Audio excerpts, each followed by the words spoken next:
नमस्कार, मैं self Malika Parveen, assistant professor, government law college Bikaner. LLB second year के सब्जेक्ट इंटरनेशनल लॉ में हमने पहले डेफिनेशन की थी ओपनहाइम की।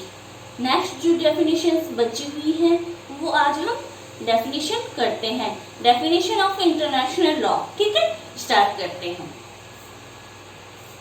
तो मैं इसमें डेफिनेशंस मैंने ये लिख दी है।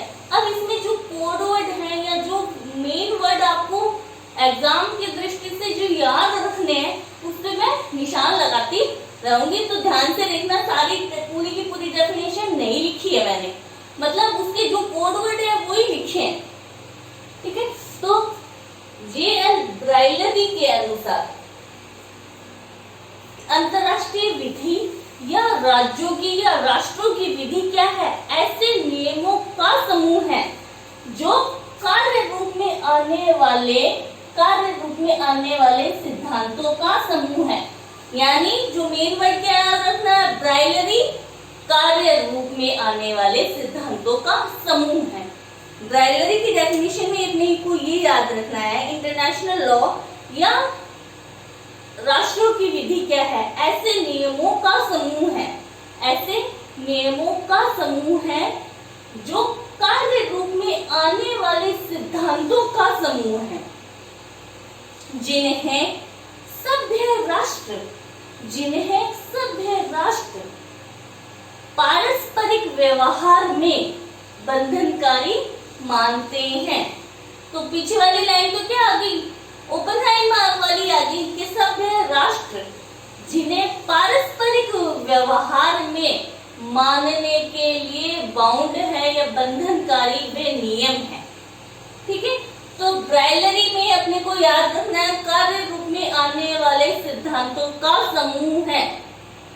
आप कोई भी डेफिनेशन देखेंगे नेट के पेपर में तो उसमें कई सारी डेफिनेशन होती है, पूछ लिया जाता है ये एक डेफिनेशन दे दी जाती है और पूछ लिया जाता है कि ये डेफिनेशन किसकी है। तो हर डेफिनेशन का एक वर्ड याद होना चाहिए अपने को, और LLB सेकेंड ईयर की दृष्टि से पूरी डेफिनेशन याद होनी चाहिए। लेकिन उस डेफिनेशन में ये शब्द ब्राइलरी की डेफिनेशन दे रहे हो आप, तो कार्य रूप में आने वाले सिद्धांतों का समूह ये जरूर होना चाहिए, अदरवाइज डेफिनेशन कंप्लीट नहीं मानी जाती, गलत मानी जाती। ठीक है, तो JL ब्राइलरी के अनुसार अंतरराष्ट्रीय विधि या राष्ट्रों की विधि उन कार्य रूप में आने वाले सिद्धांतों का समूह है जो सभ्य राष्ट्र अपने पारस्परिक व्यवहार में इन नियमों को बंधनकारी मानते हैं। नेक्स्ट आता है केस है ये SS lotus case. SS lotus का केस है। इसने कहा कि अंतरराष्ट्रीय विधि या राष्ट्रों की विधि उन नियमों या उन सिद्धांतों का समूह है जो स्वतंत्र राष्ट्रों के मध्य लागू होता है, या उन सिद्धांतों या उन नियमों का समूह है। अंतरराष्ट्रीय विधि क्या है? उन नियमों का समूह है जो स्वतंत्र राष्ट्रों के मध्य लागू होता है। तो याद करना है, स्वतंत्र राष्ट्रों के मध्य लागू होता है। तो लोटस कहाँ खिलते हैं? खुले समुद्र में खिलते हैं। तो इंटरनेशनल लॉ क्या है? लोटस के वार के अनुसार स्वतंत्र राष्ट्रों के मध्य लागू होने वाले वो नियम हैं या नियमों का समूह है। ठीक है, नेक्स्ट आता है फिलिप्स एंड जेसप के अनुसार। फिलिप्स एंड जेसप के अनुसार अंतरराष्ट्रीय विधि या राष्ट्रीय विधि क्या है? अंतरराष्ट्रीय विधि या राष्ट्रीय विधि उन नियमों का समूह है, वह विधि है, यानी अंतरराष्ट्रीय विधि या राष्ट्रों की विधि वह विधि है जो राज्यों के पारस्परिक संबंधों को निर्धारित करती है। यानी दो या दो से अधिक राज्यों के पारस्परिक संबंधों को निर्धारित करती है तथा व्यक्तियों और राज्यों, एक साइड एक व्यक्ति है और दूसरी साइड राज्यों, राज्य नहीं लिखा है मैंने, शब्द याद करना, पहले राज्यों के मध्य के पारस्परिक संबंधों को तय करती है। तथा एंड व्यक्तियों के राज्यों के साथ में, यानी एक साइड पर्सन्स होंगे, एक साइड स्टेट्स होंगे। व्यक्तियों और राज्यों के संबंधों को निर्धारित या उनमें क्या व्यवहार किया जाना, उन नियमों का समूह अंतरराष्ट्रीय विधि है। तो फिलिप्स एंड जेसप की जो डेफिनेशन है, अंतरराष्ट्रीय विधि की जो डेफिनेशन है, उसमें क्या याद करना अपने को कि अंतरराष्ट्रीय विधि वह विधि है जो राज्यों के पारस्परिक संबंधों को तो तय करते ही करती है, उन नियमों को तो, साथ साथ में व्यक्तियों और राज्यों के क्या संबंध है, उनका बीच कैसे संबंध होने चाहिए, उन नियमों को भी निर्धारित करती है। तो क्या है, राज्यों के पारस्परिक संबंधों तथा व्यक्तियों और राज्यों के मध्य के संबंध को भी निर्धारित करती है। नेक्स्ट आता है हकवर्थ के अनुसार। नेक्स्ट आता है हकवर्थ के अनुसार अंतरराष्ट्रीय विधि, हर डेफिनेशन में पहली लाइन यही होगी कि अंतरराष्ट्रीय विधि या राष्ट्रों की विधि वह विधि है या उन नियमों का समूह है। हकवर्थ के अनुसार अंतरराष्ट्रीय विधि या इंटरनेशनल लॉ या राष्ट्रों की विधि ऐसे नियमों का समूह है जो राज्यों के संबंधों को नियंत्रित करती है, जो राज्य के संबंधों को नियंत्रित करती है। और इम्पोर्टेंट बात है इसका विकास यानी इंटरनेशनल लॉ क्या है, विकासशील विकसित होने वाली विधि है। इसका विकास समय समय पे होने वाले अनुभवों और परिस्थितियों के अनुसार होता रहता है। यानी हकवर्थ मानते हैं इंटरनेशनल लॉ समय समय पर विकसित होने वाली विधि है, यानी समय समय पे इसमें अमेंडमेंट होते रहते हैं या धीरे फैक्ट के अनुसार, तथ्यों और परिस्थितियों के अनुसार इंटरनेशनल लॉ धीरे धीरे अपना विकास कर रही है। ये प्रगतिशील मानते हैं इंटरनेशनल लॉ को। हकवर्थ कहते हैं कि ये कोई स्थिर विधि नहीं है, ये तो राज्यों के संबंधों को तो नियंत्रित करती ही करती है। इसके साथ साथ में इंटरनेशनल लॉ का विकास अनुभवों और परिस्थितियों के अनुसार होता रहता है। यानी हकवर्थ के अनुसार इंटरनेशनल लॉ कोई स्थिर लॉ नहीं है, स्थिर विधि नहीं है। ये समय और परिस्थितियों के अनुसार विकसित होने वाली विधि है या समय और परिस्थिति के अनुसार निर्माण होने या विधि का सर्जन होने, नियमों का सर्जन होने वाली विधि है। नेक्स्ट आता है क्वीन एंड कैल का वाद है, केस है। क्वीन एंड कैल के वाद में न्यायाधीश, क्वीन एंड कैल के वाद में न्यायाधीश हैं कॉलरिज, मुख्य न्यायाधीश हैं, सीजे हैं लॉर्ड कॉलरिज ने कहा कि अंतरराष्ट्रीय विधि या राष्ट्रों की विधि क्या है, चलनों का समूह है। चलन क्या होती, आदत, चलनों का समूह है, याद रखना है। क्वीन एंड कैन के बाद में लॉर्ड कॉलरिज जो सीजे थे, मुख्य न्यायाधीश लॉर्ड कॉलरिज के अनुसार अंतरराष्ट्रीय विधि या राष्ट्रीय विधि चलनों का समूह है। चलन क्या बनते हैं, जहां चलन खत्म होता है, यानी जो आचरण खत्म होता है वहां रूढ़ी उत्पन्न होती है। तो ये लॉर्ड कॉलरिज ने क्वीन एंड कैन के वाद में कहा कि इंटरनेशनल लॉ अंतरराष्ट्रीय विधि क्या है, चलनों का समूह है, जो क्या करता है, जो सभ्य राज्यों के, जो सभ्य राज्यों का मतलब यहाँ पे राष्ट्र से है, ठीक है। तो इंटरनेशनल लॉ में जहां भी राज्य शब्द है वो नेशनल राष्ट्र से संबंधित होगा, ठीक है, स्टेट से संबंधित स्टेट से संबंधित नहीं होगा। तो लॉर्ड कॉलरिज ने कहा इंटरनेशनल लॉ क्या है, चलनों का समूह है जिन्हें सभ्य राज्य जिन्हें सभ्य राज्य अपने पारस्परिक व्यवहार या संबंध या आचरण को नियंत्रित करते हैं, जिन्हें सभ्य राज्य अपने पारस्परिक आचरण को नियंत्रित करते हैं। तो एक मेन वर्ड याद करना है, लॉर्ड क्वीन एंड कैन के बाद में चरणों का समूह है। नेक्स्ट आता है कैल्सन। कैल्सन क्या कहता है? अंतरराष्ट्रीय वही बात लिखनी है सब में, हर डेफिनेशन में कि अंतरराष्ट्रीय विधि या राष्ट्र की विधि वह नियम है या वह नियमों का समूह है या उन सिद्धांतों का समूह है। एक लाइन आगे वाली तो यही लिखनी है, उसके बाद में मैंने लाइनें लिख दी है, ठीक है। तो कैल्सन के अनुसार इंटरनेशनल लॉ ऐसे नियमों का समूह है जो राज्यों के पारस्परिक आचरण को नियंत्रित करता है, जो राज्यों के पारस्परिक आचरण को नियंत्रित करता है। तो कैल्सन पारस्परिक आचरण, राज्यों के पारस्परिक आचरण को नियंत्रित करता है। सिर्फ इतनी डेफिनेशन दी है कैल्सन ने। तो राज्यों का पारस्परिक आचरण एक किसमें आया गया? फिलिप्स एंड जेसप में भी आया राज्यों के पारस्परिक आचरण, ठीक है। इसके साथ में व्यक्तियों और राज्यों का भी आ गया इसमें फिलिप्स एंड जेसप में। जबकि कैल्सन ने बताया कि इंटरनेशनल लॉ, एक ही लाइन में इसने डेफिनेशन दी है कि राज्यों के पारस्परिक आचरण को नियंत्रित करने वाले नियम ही इंटरनेशनल लॉ है। इसके बाद में कैल्सन और West End Central Gold Mining and Company Limited versus King का वाद है। इसमें डेफिनेशन दी है कि इंटरनेशनल लॉ उन नियमों का समूह है जो नागरिकों के पारस्परिक आचरण को नियंत्रित करती है।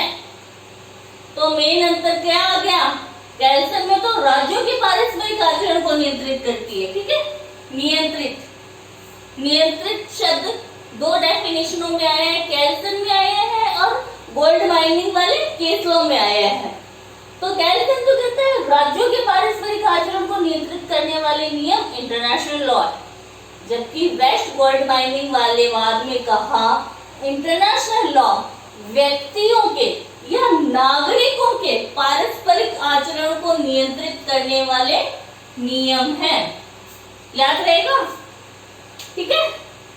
अंतर इसमें याद रखना है। कैल्सन राज्य, गोल्ड माइनिंग, गोल्ड कौन पहनता है? नागरिक पहनता है। नागरिक को सबसे पसंद क्या है? गोल्ड है, ठीक है।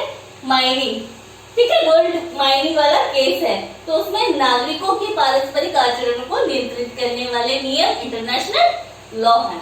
नेक्स्ट आता है फैनविक।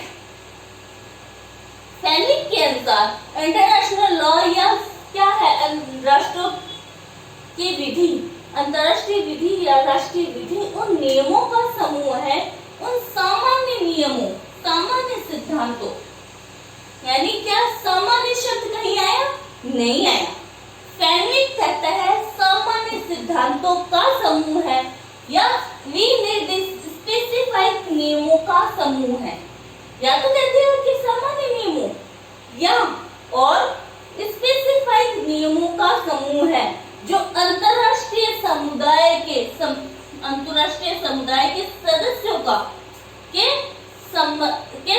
के पारस्परिक आचरण या व्यवहार पर बंधनकारी होता है। तो फैनविक की डेफिनेशन में अपने को दो वर्ड याद रखने हैं कि सामान्य नियम, कॉमन सिद्धांत या स्पेसिफाइड सिद्धांत, दोनों हो सकते हैं जो अंतरराष्ट्रीय समुदाय के सदस्यों के पारस्परिक संबंधों पर बंधनकारी होते हैं। स्टार्क, जी स्टार की डेफिनेशन मोस्ट है, इंपॉर्टेंट है, ठीक है। तो इसकी डेफिनेशन के आधार पर ही ओपनहाइमर की जो हमने डेफिनेशन की थी उसकी डेफिनेशन में जो अमेंडमेंट हुआ था वो स्टार की डेफिनेशन को देखकर ही हुआ था, यानी यहाँ से उन्होंने प्रेरणा ली थी। तो स्टार की डेफिनेशन बहुत ज्यादा इंपॉर्टेंट है एट प्रेजेंट में, इंटरनेशनल लॉ में सबसे ज्यादा इंपॉर्टेंट डेफिनेशन है वो है स्टार की। तो स्टार की डेफिनेशन तो थोड़ी बड़ी है, ध्यान से देखें कि अंतरराष्ट्रीय विधि या राज्यों की विधि क्या है? अधिकांशतः राज्यों के आचरण, अधिकांशतः राज्यों के आचरण से संबंधित नियम है। पहली बात तो उसने कह दिया कि ज्यादातर तो क्या है, राज्यों के आचरण से संबंधित नियम ही है अंतरराष्ट्रीय विधि, लेकिन इसमें और चीजें भी शामिल है, इसमें निम्नलिखित शामिल है। ठीक है, इसमें निम्नलिखित शामिल है। फर्स्ट क्या शामिल है कि अंतरराष्ट्रीय संस्थाओं के कार्य संबंधी नियम, अंतरराष्ट्रीय संस्थाओं के कार्य संबंधी नियम तथा अंतरराष्ट्रीय संस्थाओं के पारस्परिक संबंध। क्या ये दो बातें? अंतरराष्ट्रीय संस्थाओं के कार्य संबंधी नियम, अंतरराष्ट्रीय संस्थाओं के पारस्परिक संबंध, यानी एक संस्था इंटरनेशनल इंस्टीट्यूट के दूसरे इंस्टीट्यूट के साथ में क्या संबंध है, उनके पारस्परिक संबंध तथा अंतरराष्ट्रीय संस्थाओं का व्यक्तियों और राज्यों से संबंध के नियम इंटरनेशनल लॉ है। क्या बात आई स्टार की डेफिनेशन में कि अधिकांश तो क्या है, राज्यों को नियंत्रित करने वाले या राज्यों के आचरण संबंधी नियम ही है इंटरनेशनल लॉ, लेकिन इसमें दो चीजें और शामिल है, निम्नलिखित और भी शामिल है। फर्स्ट क्या आता है, ए पॉइंट आता है अंतरराष्ट्रीय संस्थाओं के कार्य संबंधी नियम, अंतरराष्ट्रीय संस्थाओं के पारस्परिक संबंध, फिर अंतरराष्ट्रीय संस्थाओं के व्यक्तियों और राज्यों से संबंध भी अंतरराष्ट्रीय विधि में शामिल है। इसके साथ में बी पॉइंट आ रहा है व्यक्तियों और गैर राज्य इकाइयों, यानी तो पर्सन्स और आती है गैर राज्य इकाइयां, यानी जो राज्य नहीं है उन इकाइयों से संबंधित नियम, व्यक्तियों और गैर राज्य इकाइयों से संबंधित नियम जिनका संबंध अंतरराष्ट्रीय समुदाय के सदस्यों से होता है। तो स्टार की डेफिनेशन में मैंने जो ओपनहाइमर की डेफिनेशन बताई थी उसमें जो कमियां रह गई थी, उसने सिर्फ क्या है, राज्य को ही विषय वस्तु माना अंतरराष्ट्रीय विधि की, जबकि स्टार की डेफिनेशन में वो सारी कमी फुलफिल हो रही है। क्या क्या मैंने कहा कि अंतरराष्ट्रीय संस्थाएं भी अंतरराष्ट्रीय विधि का विषय है। तो अंतरराष्ट्रीय संस्थाएं, इनके पारस्परिक संबंध, अंतरराष्ट्रीय संस्थाओं के व्यक्तियों और राज्यों से संबंध क्या होंगे, वो नियम भी क्या इंटरनेशनल लॉ में इंक्लूड है। साथ में व्यक्तियों और गैर राज्य इकाइयों से संबंधित वो नियम जो अंतरराष्ट्रीय समुदाय के सदस्यों से संबंधित है या उनको प्रभावित करते हैं। स्टार की डेफिनेशन, ओपनहाइमर की डेफिनेशन दोनों ही इम्पोर्टेंट है। बाकी इम्पोर्टेंट है पर ये दो डेफिनेशन के बिना परिभाषा खंड पूरा नहीं होता, डेफिनेशन क्लोज पूरा नहीं होता। नेक्स्ट एंड लास्ट, कॉलिन्स के अनुसार अंतरराष्ट्रीय विधि या राष्ट्रों की विधि क्या है, निरंतर विकसित होने वाले नियम है, निरंतर विकसित होने वाले नियम है। ठीक है, तो हकवर्थ भी यही कह रहा है कि क्या है, जिनका विकास समय पर होने वाले अनुभवों परिस्थितियों के अनुसार होता है। और कॉलिन्स भी ये कह रहा है कि अंतरराष्ट्रीय विधि या राष्ट्रों की विधि क्या है, निरंतर विकसित होने वाले नियम है।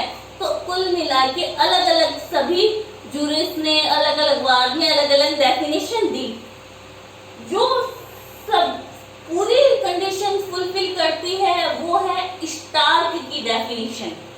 तो अपने को स्टार की डेफिनेशन अच्छे से माइंड में बैठानी है। और इसके साथ साथ में ओपनहाइमर की डेफिनेशन में दो जो सर जेनिक्स ने और सर आर्थर वाट्स ने जो अमेंडमेंट किया था वो भी याद रखना है।